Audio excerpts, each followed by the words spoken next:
j'espère que vous allez bien. Aujourd'hui, nous sommes dans une nouvelle vidéo comme toujours. Mais cette fois-ci, nous allons voyager dans le temps de façon à ce qu'on sache beaucoup de choses sur le personnage d'aujourd'hui. Un entrepreneur ayant réalisé des exploits surclassés que même une personne avec un mental d'acier et un QI élevé aura des difficultés pour surpasser, Steve Jobs, qui est le protagoniste de cette vidéo d'aujourd'hui.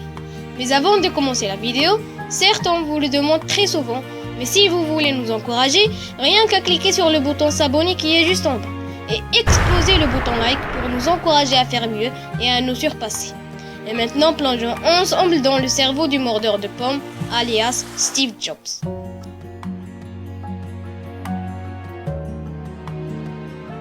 Après cette petite transition, nous nous retrouvons une autre fois. Mais cette fois-ci, nous allons rentrer dans le vif du sujet. Le 1er avril 1976, dans le garage d'une maison à Los Altos en Californie, une grande société vient d'être érigée qui portera ensuite le nom d'Apple. Symbolisé par une pomme mordue, que même le mystère de sa morsure reste enfui dans le temps. C'est au même endroit, pas très loin du garage, il y a exactement 21 ans de la fondation d'Apple, qu'un enfant est né le 24 février 1955. C'était Steve Jobs. Ce dernier ouvre ses yeux pour la première fois dans son berceau, admirant le toit de sa maison qui sera ensuite le lieu de la fondation de ses rêves, avec son regard bienveillant et son visage affirmant un sourire éblouissant.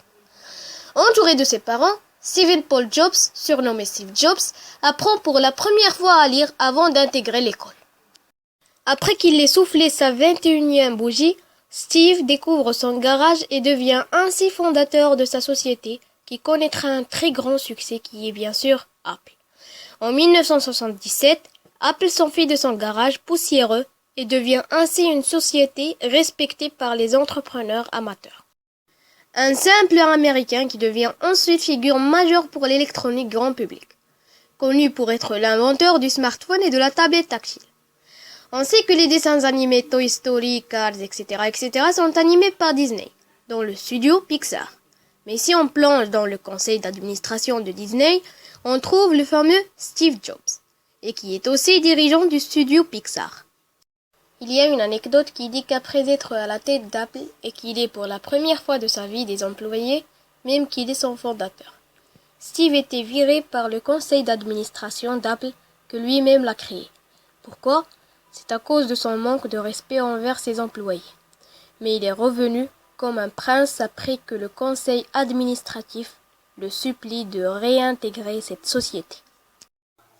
Lors de ces conférences, les spectateurs étaient plongés à la frontière de la fabulation grâce à l'iPhone, le Macintosh, l'iPad, l'iTunes, l'iPod, l'iMac, etc. et montrant toujours un très bon exemple pour le monde entier. Quelle puissance de devenir d'un homme passant ses journées dans un garage à un homme fondateur de la société moderne du XXIe siècle. Mais malheureusement, en 2003, il est atteint d'un rare cancer du pancréas qui lui coûtera la vie. Son âme a quitté sa peau le 5 octobre 2011. Il y a plusieurs anecdotes sur lui que nous craignons que la vidéo soit très longue.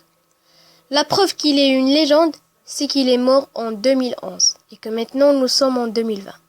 Et nous le considérons comme une figure complète d'un homme ayant subi beaucoup d'échecs pour accueillir un jour le succès. Si vous êtes en confinement et que vous pensez regarder YouTube pendant les prochaines périodes, n'hésitez pas à vous abonner à la chaîne. Il y a plusieurs vidéos qui vont sortir. On vous souhaite bon courage pour le confinement et nous allons nous retrouver le vendredi prochain à 8h05 pour un nouveau thème de vidéo, un nouveau style. Nous causerons sur les conséquences d'une cause au hasard. Prenez soin de vous, lavez les mains. Nous sommes plus de 100 abonnés dans le monde, un nombre de 3 chiffres déjà, alors que nous venons d'ouvrir la chaîne. Et nous souhaitons franchir la barre de 150 abonnés. Pour le prochain épisode de la même série, il sera diffusé le mercredi. Rendez-vous le vendredi pour un nouveau thème, comme je vous l'ai dit précédemment. Et je vous laisse pendant que nous pensons à un sujet fascinant. À bientôt, chers abonnés.